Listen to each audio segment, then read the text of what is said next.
Nick Fuentes feels? It feels? He feels? Seeing the outpouring of support, I mean, I saw a lot of young people that were emotional. Young men, young women going to the vigils and actually distraught. And I think they were distraught, one, because it was so evil what was done to him. To see that kind of violence was really upsetting. But also I think people were touched because Charlie Kirk, it does put things in perspective when a person dies. I don't believe he was a bad man. I disagreed with him. I didn't like his politics. But what I have come to respect about him is that he was a very hard worker. He was kind. And this is going to be quite interesting.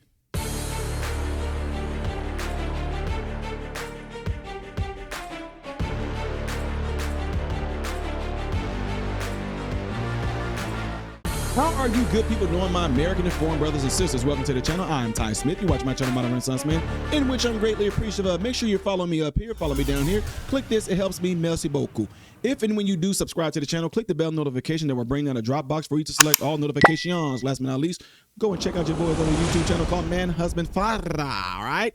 Everything I ask you to do on this channel, do it over there, because that's going to be very important, especially men. Becoming a man, a husband, and a father. Go in that order, you get rid of a lot of heartache. Trust me when I tell you. All right, ladies and gentlemen. PBD went against a lot of advice, I think, in this particular case by having the infamous Nick Fuentes on his channel. And a lot of y'all got pissed off when I told y'all I would not mind having a conversation with Nick Fuentes and a whole lot of people that y'all feel are in complete opposition of everything that is all right, right? And it's so amazing how people can completely flip on you. I will talk to anybody. I told y'all, you don't box me. Don't tell me who I can and who I can't talk to, because I'll talk to whoever I want to.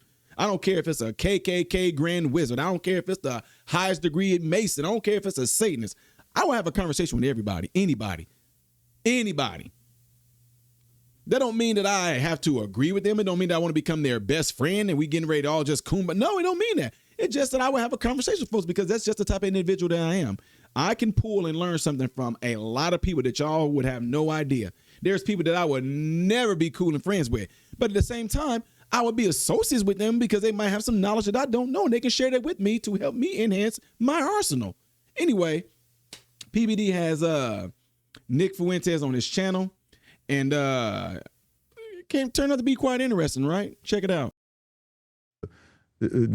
Go fact check me on what the numbers, but I read somewhere that a number of the people that asked the question were Groypers.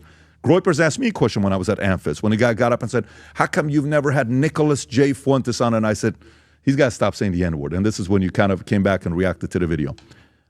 How are you processing this with Charlie Kirk? I've seen the tweets, I've seen the videos, but how are you processing this? Well, on a personal level, it's terrifying. You know, because he was out there and he got blown away doing what we all do, which is a public event or something like that. And of course, the same thing happened to me last year. Somebody came to my door with a gun while I was doing my show and tried to kill me. And so you realize we do really have a problem in the country with this kind of violence. That was kind of the first level. My first reaction is I didn't know if this was some lone nut job. Is there some kind of coordinated attack? If there would be copycats or something. But then on a deeper level, and people are calling me a hypocrite because I had complimentary things to say about Charlie, even though he was my adversary in politics. But I don't see it as a contradiction. I disagreed with him. I still disagree with the things he said. And my views on him from a professional point of view hasn't changed. What I have processed is the reaction to the killing from all of his fans and from people. You see that millions of people were touched by his activism. And I looked at his activism in a very one-dimensional way, which is that he's pro-Trump, he's pro-Republican, he's pushing the talking points. We would call it Talking Points USA. That was kind of the joke. TPUSA Talking Points. Right, Talking Points. You know, his job is to go out there and sell, the party. But seeing the outpouring of support, I mean, I saw a lot of young people that were emotional. Young men, young women going to the vigils and actually distraught. And I think they were distraught, one, because it was so evil what was done to him. To see that kind of violence was really upsetting. But also I think people were touched because Charlie Kirk, it does put things in perspective when a person dies. I don't believe he was a bad man. I disagreed with him. I didn't like his politics. But what I have come to respect about him is that he was a very hard worker. He was kind. You noticed that when he talked to people he didn't like or disagreed with. He was open to other people. He changed his mind, even when he dealt with me. And he was never particularly nice to me, let's just say. But he was to a lot of people. And maybe more than anything, the thing that touched people the most was his testimony of his faith, that he believed in God. And, I didn't like what he advocated for politics, but what he advocated for Christianity. That's the part that people are going to remember him for. That's the part that people, when they think Charlie Kirk, they don't think of the Republican debate bro. They think about a guy that was preaching marriage, values, decent Christian values, Christ himself and his sacrifice on the cross. He was Protestant, I'm Catholic. And when they held the memorial yesterday, I'm going to tell you the truth, I thought there were things about the memorial that were distasteful. But one thing that was exceptional about it is the way that the name of Christ was proclaimed to everybody. And I think that, when you see someone die like that, the reason it's jarring for people is because we realize that we're all going to die suddenly, unexpectedly. And like him, he's 31 years old. Nobody expects that a 31-year-old with that kind of money and influence is going to die all of a sudden. He had plans. He was going to get on his private jet and fly to do another event some other time. Nobody expects that you're going to die, someone like that at that age.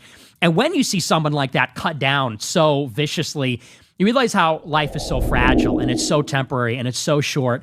Any day we could all die. And what that then naturally makes us think about is, well, what does it all really mean then? If you could get stopped in your tracks at any time like that, what actually really matters in life?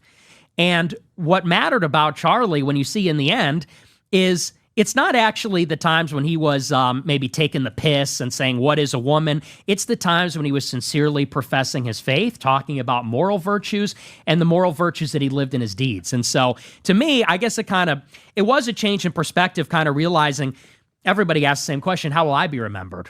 When we get unexpectedly killed or when we die or when bad things happen. And it's a challenge to kind of live every day thinking, could today be the day? And what did I do on my final day? How did I act? Did I tell the truth? Was I courageous?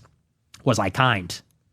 Not just to my friends and my family, but also to my enemies. So I think it brought people to the center a little bit, centered in a spiritual sense. Did you at all watch it yesterday where you had moments of sitting there saying, this was a good guy, man. Shit, I wish I would have changed the approach with our relationship. Did you at all have that moment? I don't know that I would have changed my approach because politics is vicious, and that's just the game. He was vicious to us. We were vicious to him. But I do think that I harshly judged him. I think when anybody dies, you feel that way. And I think especially since he died, you look at him and you realize this guy was not actually the worst guy in the world. He was kind of my nemesis in a way. And maybe I was his on the right wing. But I realized that we had so much more in common than we disagreed with, actually. And that right there, ladies and gentlemen, is what Charlie Kirk talked about all the time. But you got the world's eye lens called television that tells you how to vision that was saying he was spewing hate. Nick Fuentes, y'all don't know, this dude is probably one of the most hated people on the internet, and he's so hated on the internet, which is crazy. I understand some of it, but the thing is, listen to this. Charlie Kirk would sit down and talk with anybody. Same exact thing. Those of you that know to come to speaking engagements and not doing things like that, those of you that have talked to me know that I disagree with a lot of stuff that people do. I disagree with a lot of people's lifestyles and things like that. But as far as human to human goes, y'all know I'll tell people I show love all the time. It's a lot of stuff that Charlie Kirk believed in as far as family, things like that, what makes up a family, his stance on homosexuality. We have a lot in common on that, but there are people that follow my channel that are homosexual, that are transsexual, all of that, right? And know when it comes to one-on-one, I'm good with them. They know that their lifestyle, they know I don't agree with it. They know that, and they don't like the fact that I don't agree with that. But one thing we do not sit there and fight over and go back and forth over is that. But when it comes to how they're trying to do on a mental level, on a physical level, on a spiritual level, things like that, trying to see if they're trying to build themselves with their finances, how they can become better at a career or something like that, I have their back on that. So what am I saying?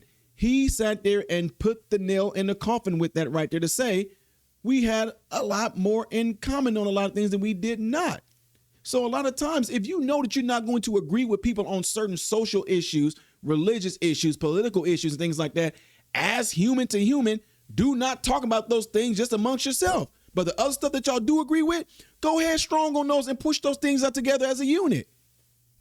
The disciples didn't like, man, y'all do know Paul. A lot of people love Paul in the Bible. There's, I forget which disciple it was. They thought Apostle Paul was crazy. Because Apostle Paul would go to places and he found himself in a lot of rock concerts.